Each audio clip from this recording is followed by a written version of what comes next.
not you have already started homeschooling and you already know about the pros and cons of homeschooling from personal experience, and I'm just bouncing those back at you so that you can be validated in your decision. Or you've started homeschooling and you've hit some bumps in the road and you're asking yourself, why did I do this? Is it really worth continuing?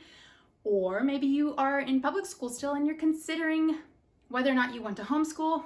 No matter what the case, I hope you find this video helpful and to give you some food for thought on helping you along the road wherever your path is right now and wherever it may lead. Now, I know there's a lot of pros and cons videos out there on YouTube for homeschooling. All of the ones that I have seen come from a Christian worldview or religious point of view. And I think that as a secular homeschooler, some of those things are similar, some of the pros are similar, and some of them vary a little bit. And so I wanted to put this together for the secular homeschoolers out there. So let's start off with number one, and that is freedom and flexibility in schedule. When you homeschool, there's a huge benefit to your family schedule, your family dynamic. If you have a spouse or a member of your family that doesn't work a standard 9 to 5, then they might not get to see or interact with your children very often. Homeschooling fixes that.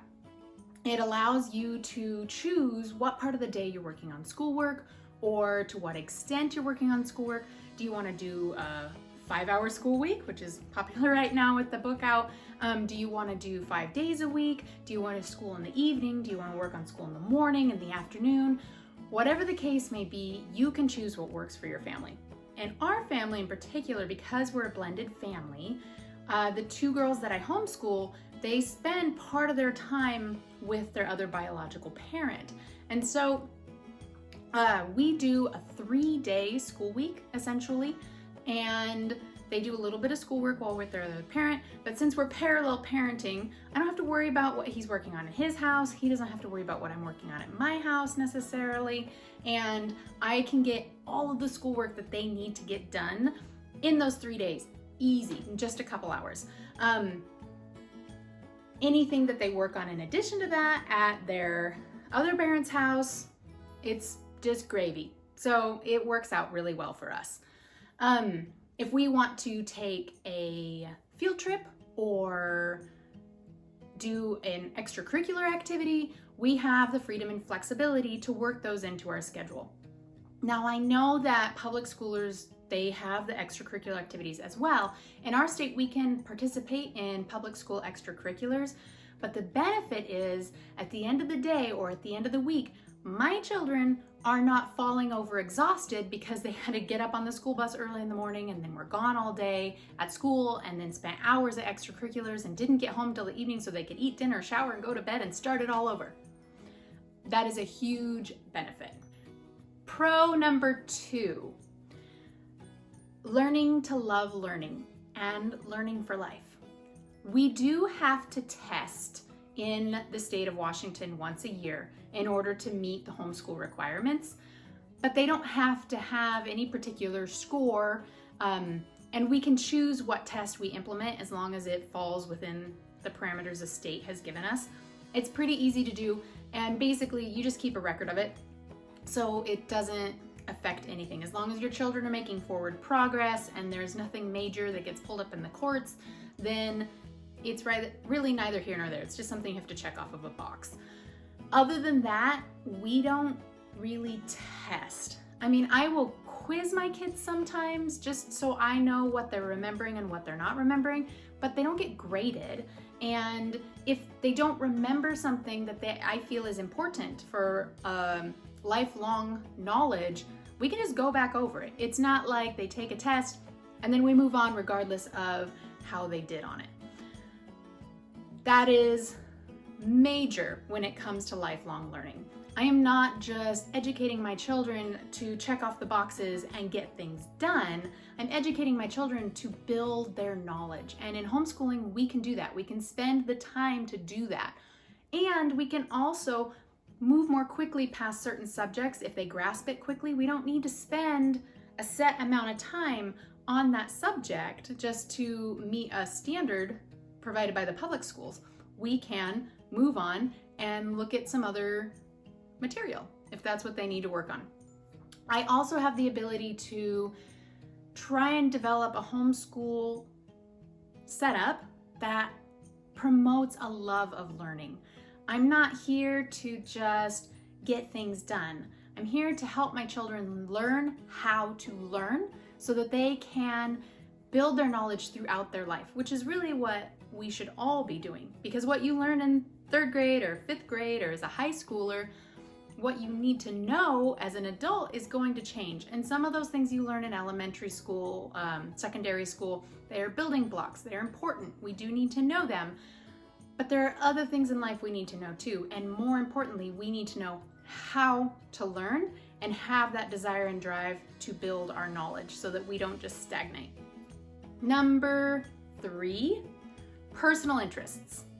So if your child goes to public school and they are lucky enough to be in a school that provides an extracurricular that falls along their personal interest line, whether it's a sport or drama club or rocket club or robotics or anything like that, that's awesome. That's fantastic. Unfortunately, that's just another thing they have to add to their already packed day, which goes back to being exhausted. And if they have a personal interest that those extracurriculars aren't readily available, then it falls on the parent to try and add that to their packed day. And it can be quite a challenge.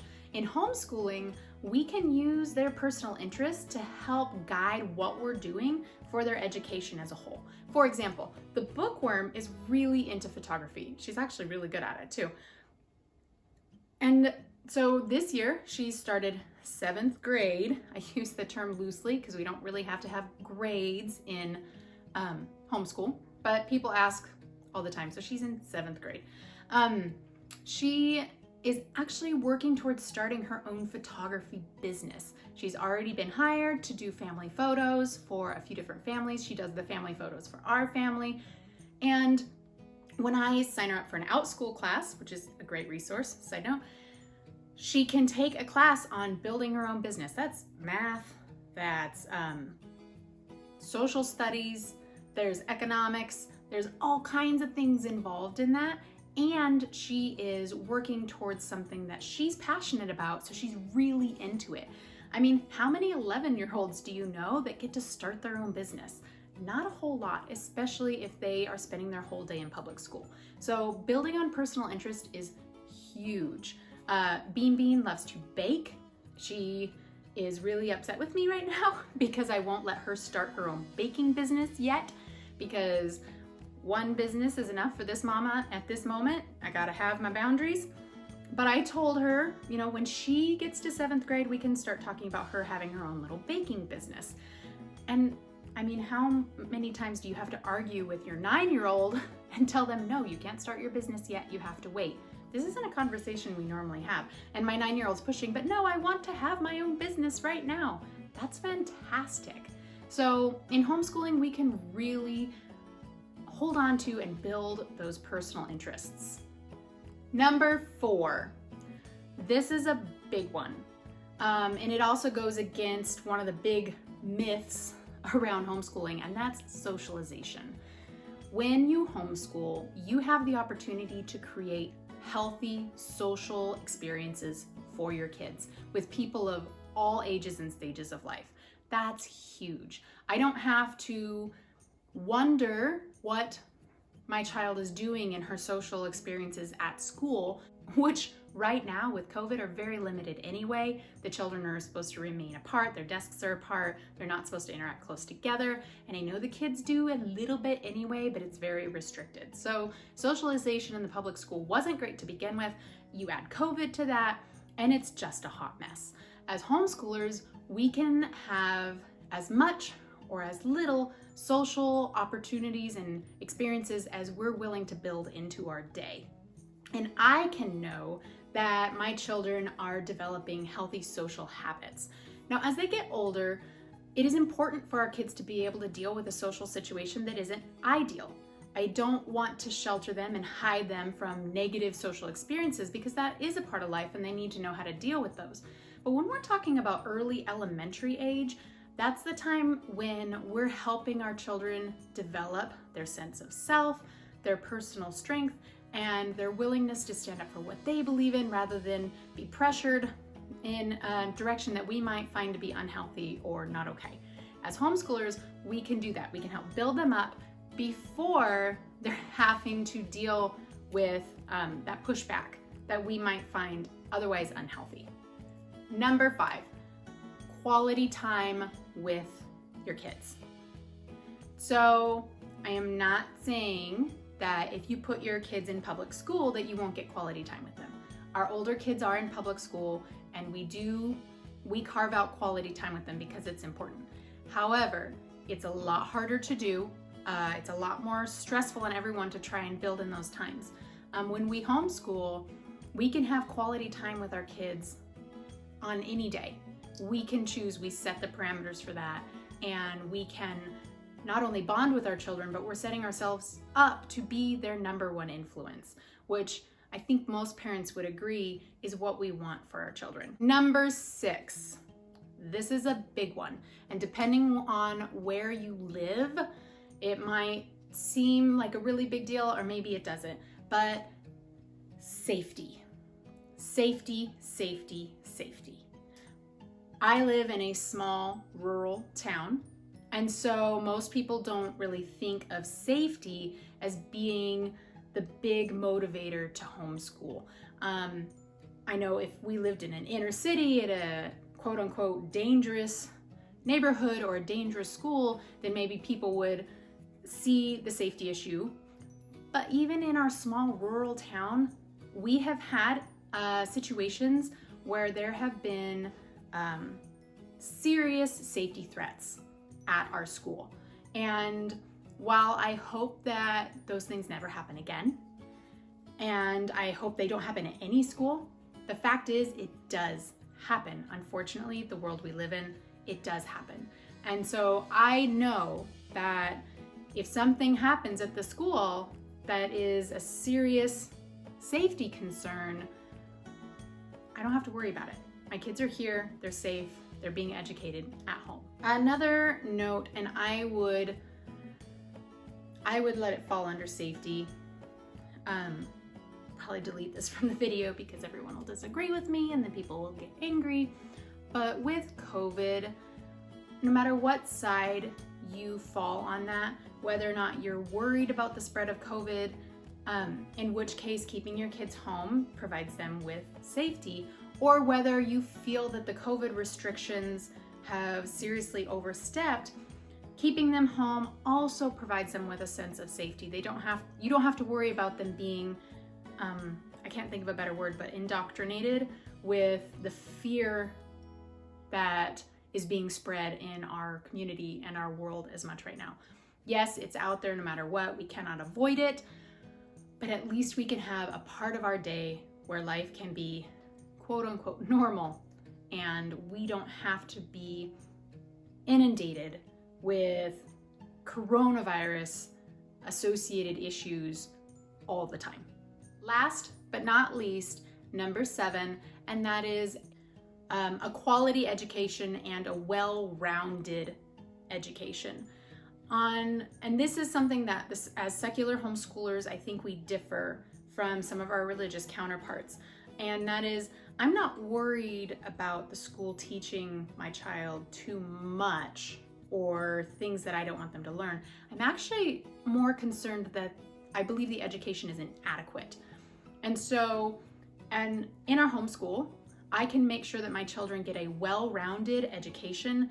I don't have to worry about things being left out because of a community not wanting certain curriculum aspects in the school. So I know for one, I did not know anything about the theory of evolution or any of the scientific information along those lines until I was an adult, because the school I went to in the Midwest was in an area known as the Bible Belt, and so they kind of just did like a a hush-hush thing about it. We didn't talk about creationism because that wouldn't work in public schools, but we didn't talk about evolution either. And so there was just this huge gap in the science portion of our education. They just didn't say anything about it at all. And I feel like as a secular homeschooler, I have the opportunity to teach my children both and give them all the information that's out there and available that I feel is pertinent so that they can see the world in an objective way and have a well-rounded education. That, of course, is just one bigger example, but I think that applies to most parts of education, even things like math. With Common Core, they're being taught to do it a certain way, and I don't necessarily have a problem with the way they're doing it. My problem is the fact that there's multiple approaches, often, to math, and I want my children to be able to see those different approaches and then choose the approach that is easiest for them based on their learning style and how they understand mathematics. I hope that made sense. So that is today's video, 7 pros to homeschooling. If you can think of any pros that I did not list here that you would like to add, please put them in the comment box below. Make sure you hit that like button, subscribe to my channel, and check me out on Instagram at Homeschool Happy Hour so that you can follow along with our family, our life as secular homeschoolers, and make sure you check out the follow-up video on our homeschooling cons, because I'm not going to sugarcoat it and pretend like homeschooling is perfect all the time in every way. There are some tough aspects to homeschooling, and so I want to talk with you about those as well. Until then, I will catch you next time.